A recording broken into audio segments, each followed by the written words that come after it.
than the financial one. So how have the years of austerity impacted on Greek society and on law and order? The Greek Public Order Minister is here to tell us.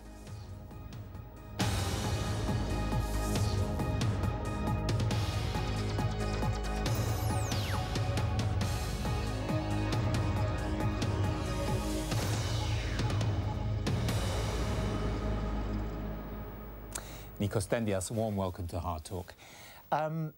The years of austerity have been extremely tough for the people of Greece. Do you really think it's been worth it? Well, we will tell in the end. But what I have to say is that the Greek society presented its best. It suffered a huge contraction in the economy, almost 30%, which is, I think, it's the first case we have ever seen without a huge public unrest. And on the other hand, what we hope is the beginning to see the end of the tunnel, and we're seeing light in the end of the tunnel. You are. So, because looking at some of the figures, 27% unemployment, 64% youth unemployment, GDP, debt to GDP ratio still 175%. It's a very long tunnel that you're seeing light at the end of. True, but light nevertheless, because there's some positive news as well. Let's say the state lottery has been sold. On the other hand, we have good news on the Esler pipeline. We have record tourism this year. We could create financial surpluses in our budget. And we do hope that we will see a really growth in the economy 2014. So there are positive news just in front of us, and we hope we can make it. You've also had strikes, you've also had unrest on the streets, and there are those who thought at one point that Greek democracy itself was being challenged. Even the public broadcaster had to close down. I mean, did you ever feel that yourself, that the future of democracy might be not quite as secure? No, not at all. And on the other hand, I have to say that public unrest for the last 12 months was much less than the previous years. And Athens was, I would say, the most peaceful capital in Europe, or at least in Southern Europe, that's for certain. Why do you think that was, or that is? Because I think that the Greek public, the Greek society has understood the magnitude of the challenge. And the Greek public decided that the country should survive within Europe and within the euro. So they tried their best. So let's talk about some of those challenges. Immigration is one which you have flagged up and is clearly a very big concern. You talked about that it could be greater than the financial challenges. Why do you say that? Because really the financial challenges is partly within our hands. If we do the right things, and if Europe helps us, we will be able to see through the crisis, the difficult times, and we go on to a better future. On the other hand, illegal immigration has nothing to do with us. The causes of illegal immigration are far beyond what we can reach and what we can influence. And also, it's our place in the European geography that affects the very essence of the problem. Because you were nearest to Syria, for example, and also Egypt, where there may be further unrest. And in Iraq and Afghanistan and Pakistan and Bangladesh and Sub-Saharan Africa. So we are receiving 90%, almost 90% of the illegal migrants of all Europe. But they do not want to stay with you, do they? They want to go to some place where they're more likely to get jobs, and that's not Greece. That's not Greece, true. But nevertheless, a couple of 100,000 are in Greece, and they are a huge burden to our society. They apply huge pressure to our system, which, as you said before, is coming out of a huge economic crisis. But even though people will understand the difficulties that are being caused, well, you said the country's being lost. What's happening now is Greece's greatest invasion ever. Not since the Dorians invaded some 3,000 years ago has it received such a flow of immigration. I mean, is that really responsible for a government minister? Because it stokes fear of immigration, doesn't it? Well, I won't hide that. I'm not happy with the amount of illegal migration we're having in the country. And again, I'm saying, and I will repeat it, that the pressure that's been applied to the Greek society and to the systems that support the Greek society are enormous. Are you saying that the EU is not helping you enough? I'm saying that the EU is not helping us enough. That's true. What should they do? First, funding is required. And second, we have to decide on some sort of reallocation key. Greece cannot handle 700 or 800 illegal migrants by itself. But looking at some of the figures on illegal immigrants are always quite difficult, but legal immigrants. Registered foreigners in Greece has actually gone down from 610,000 in 2009 to 440,000. So some of them have left because the economic conditions are very bad. Illegal immigrants, the irregular migrants, the OECD calls them, 391,000. But to repeat, you've conceded that they want to go somewhere else. So what is actually the problem? But we're not allowed to let them go anywhere else. I mean, if we agree with the European Union that the European Union wants them to go somewhere else, it's fine with us. We'll open our doors so they could go wherever they want. But the problem is they're stuck with us. We are a responsible European country. We won't allow them to pass our borders and go to our other European friends and partners, but we would like European solidarity and a decision-making on after we have finished with the procedure of returns. Some of them could be returned to the countries of origin. The remaining part should be divided between the European states, the European countries, based on certain factors. For example, the area of the country, for example, the GDP of the country, for example, the population of the country. I don't believe there's one European citizen that thinks it's right for a small country under a huge economic crisis like Greece to have to burden with 90% of the illegal migrants of the whole of Europe. That said, Greece is a hospitable place. You want tourists to come. You like visitors to come. Why can't you treat some of these people who are in terrible circumstances a bit better? Because you've been very seriously criticised, we can go into some of that in a moment, but very seriously criticised for the detention camps, the way in which the migrants are treated. Let me tell you about that. First, we don't consider them detention camps. We consider them pre-removal centres. Second, there were many of them, really, that they were not in good shape. We have been closing one after the other. We have closed 5 pre-removal centres, and we have opened 5 new ones, which are much better. The structure are as modern as they could be, and I think the services are up to European standards. Not everybody within the EU would agree with that. You've had quite a few criticisms from the European Union itself for the way in which you have handled this. Well, I have to say that I'm not of the same opinion as you are. I think we had very positive remarks in the Council of Ministers. I have seen very positive remarks from Commissioner Malmström when she visited Greece. Of course, there is criticism. Well, she also made negative remarks, didn't she? In May 2013, she spoke of conditions in Greek detention centres, as she put it, for immigrants being unacceptable, not up to European rules and international standards. See, what you refer to are the old ones, not the new ones that we have opened. And having said that, everybody is invited to check. Of course, again, I have to say criticism does exist, and nobody says that we are perfect. But within the economic circumstances, and within the crisis, and within the budget, we're doing our best. And please be kind enough to take into account that we're spending 240 million euros of our own money for the illegal migrants per year, whether what we get from the European Union is just 147. So a huge amount of the money we do not have are being spent for the welfare of these people, and we're not counting on that figure the amount for healthcare, which, again, is under law their own right. You've been very clear on that the EU could do more, and money would certainly help, given Greece's... but not only money. But not only money. But let me focus on one specific question, which is the question of the Syrians that have come in. I mean, there are 100,000 dead, probably more, in Syria already, 1.5 million people who have been displaced. You would agree it's a humanitarian catastrophe. True. And Turkey has got 200,000, possibly more. But we do not consider Syrians as illegal migrants. Syrians are refugees, and it's a different thing. But why have more than 9,000 Syrians been arrested and detained in Greece in the past 2 years? Arrested, maybe detained, not. After the Syrian catastrophe is obvious what's happening there, Syrians are not being detained. But they're not getting asylum either, are they? Only two who've applied for asylum out of hundreds have been given it, which figures are less than 1%. Not true. The last month we have a new asylum authority, and if I remember the figures well by heart, they're getting more than 25% asylum. More than 25%. So but not the Syrians. The Syrians are getting protection. They're under international protection. The Syrians are not claiming asylum in Greece. They claim for just international protection, and that's what they're getting. But the message that some people are getting from this is that you're not welcome in Greece. Please go somewhere else. For the Syrians, you mean? No, that's not true. You launched an operation called Xenios Zeus. Yes. Is that correct? Yes. Last summer. Why did you do that? Because it was necessary to do it. We were, the border, the land border with Turkey was in a situation which we're having something like 400 illegal immigrants passing per day, a Greek village every day, and the center of the big European cities was becoming a ghetto. The Greeks were leaving, criminality was everywhere. Even the center of Athens were practically occupied by illegal migrants. So that had to end it somewhere.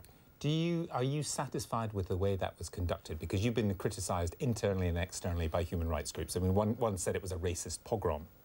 A racist pogrom? Rather the opposite. What we did is, A, protect the Greek society, and B, protect even those migrants. Because you see, what was happening is that those illegal migrants were victimized by gangs in the center of Greek cities. So what we try to do is what every country or any country has the right to do. A, protect its border.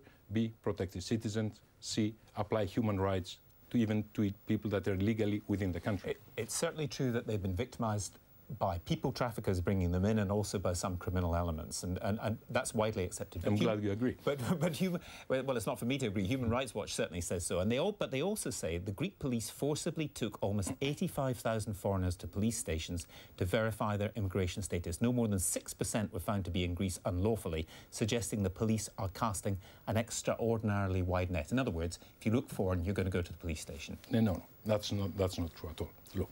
What's happening, according to our system, is that when you apply for asylum, you're entitled for 30 or 60 days to remain in the country legally. That does not mean that after the end of that period, you're still legally in the country. So the police had every right to check on the papers of those people. They were thorough.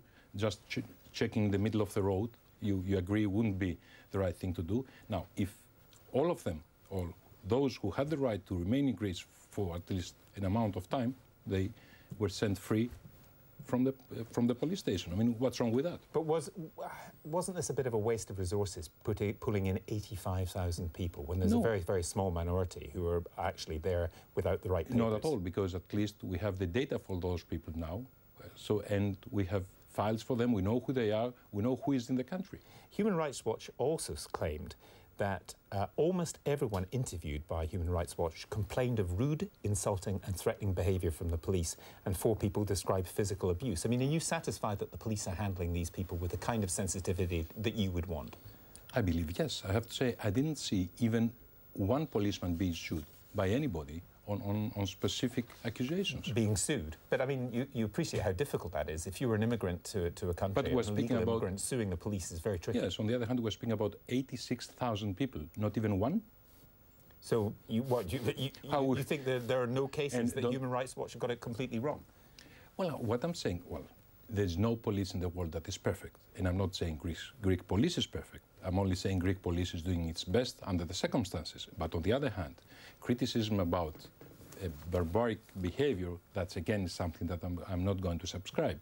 And anyway, if cases do exist that I'm not aware of, I'm welcoming any sort of judicial process against the officer involved, and he will be punished according to the law. There's another aspect to this which is also I'd also like to raise with you, because it's been raised publicly. The European Commissioner for Human Rights, Niels Muiznieks, says the impunity for the rising number of racist crimes in Greece has to end. So do you accept that racist crimes are on the rise? And he's talking about impunity with the suggestion that Greek police are not investigating them thoroughly. Well, impunity does not exist. Any crime is being investigated, and for those crimes to be investigated more thoroughly, we have created a special squad within police force. And I have to say, we are adamant about that. Any crime, and every crime, not just racist crime, but especially racist crime, is being investigated. I think and the people who act unlawfully should end up in prison. One example that he quoted was, quote, the fatal stabbing of a young Pakistani worker in Athens in January this year by, quote, 2 criminals, one of whom was linked to the neo-Nazi party Golden Dawn. I mean, how worried are you about Golden Dawn and what their supporters are up to? The people you mentioned have been apprehended, but I'm very much worried about the Golden Dawn. And I have to say that Golden Dawn, which is clearly a neo-Nazi party, completely unacceptable. Clearly a neo-Nazi party. You have no doubts about this? No. The core of Golden Dawn is neo-Nazi. Not the people that have voted for Golden Dawn. That's something completely different. But the core of the party is neo-Nazi. And I have to say it's something very dangerous for democracy, and very dangerous, and something that is completely against Greek values and European values. But we have to look, what is that created Golden Dawn? And I have the huge amount of illegal immigrants, and the fact that they created ghettos in the center of the Greek cities, that was the ignition of the phenomenon.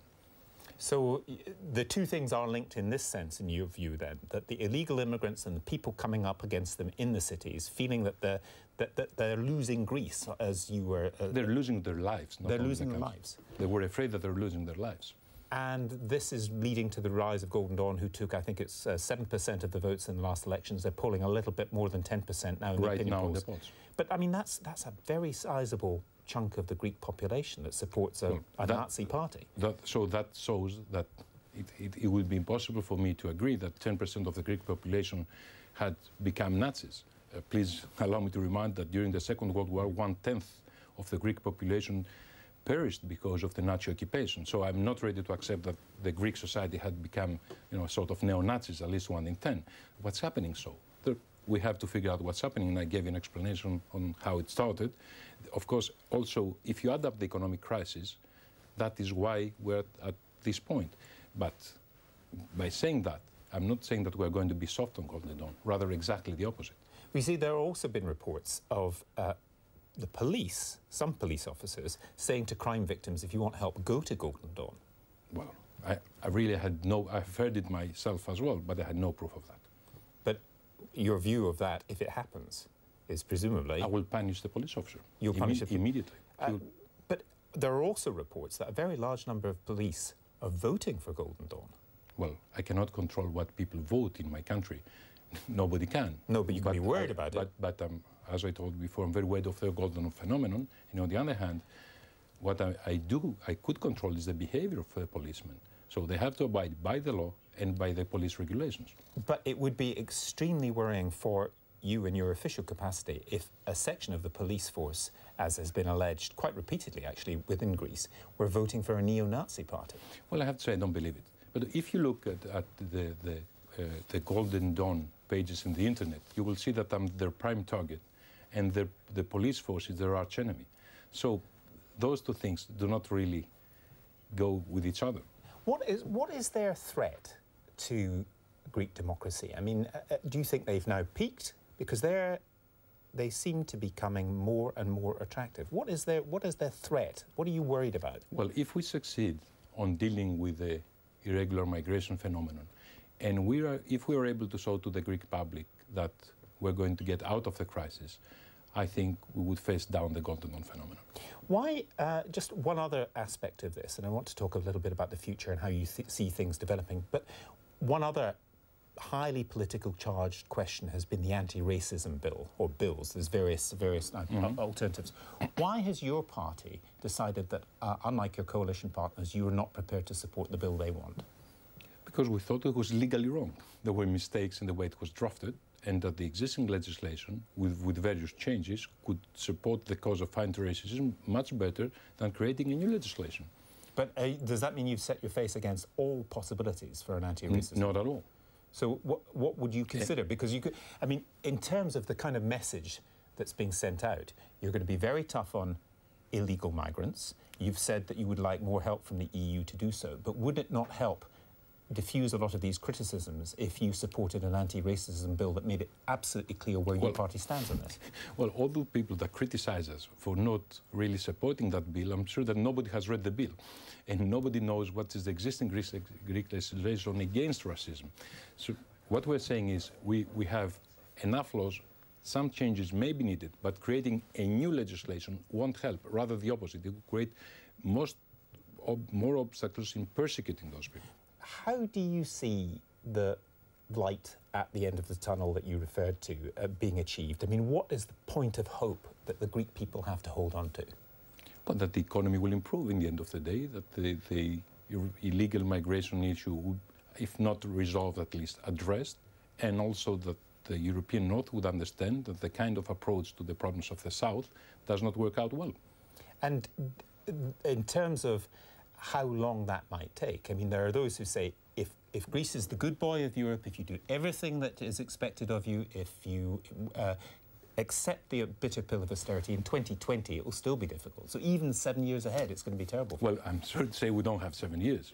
We have to show positive signs and growth a lot before 7 years. I think that if we cannot show in 2014 that things have changed to the Greek society, we are going to have a lot of trouble. In what sense? In the sense that the electorate will feel that it has been let down.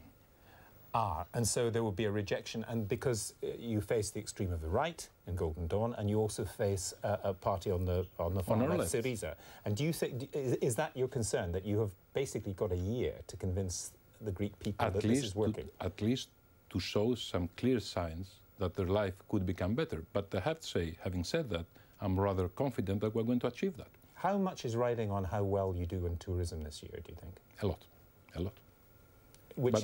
Yeah. But things are going well in tourism already.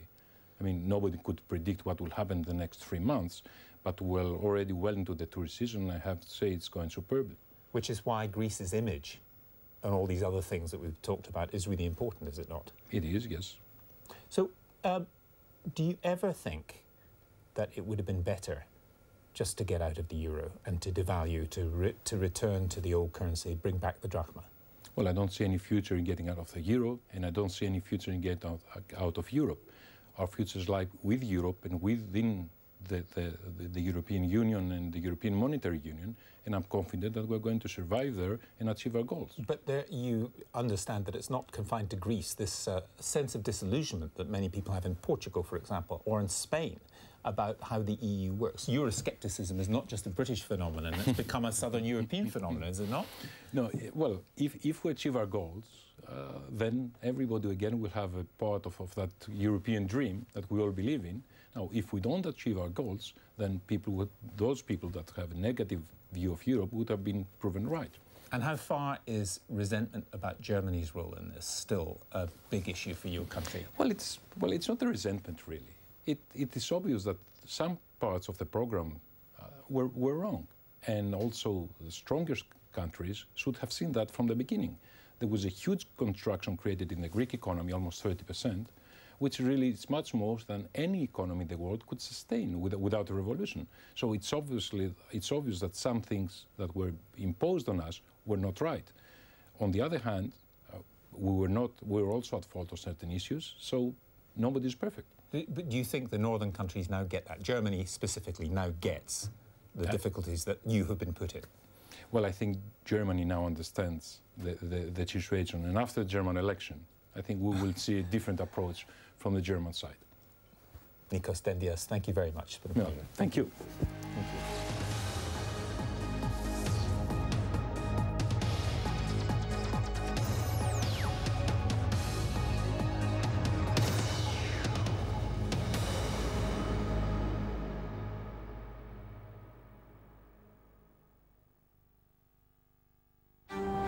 There are books that you simply can't put down.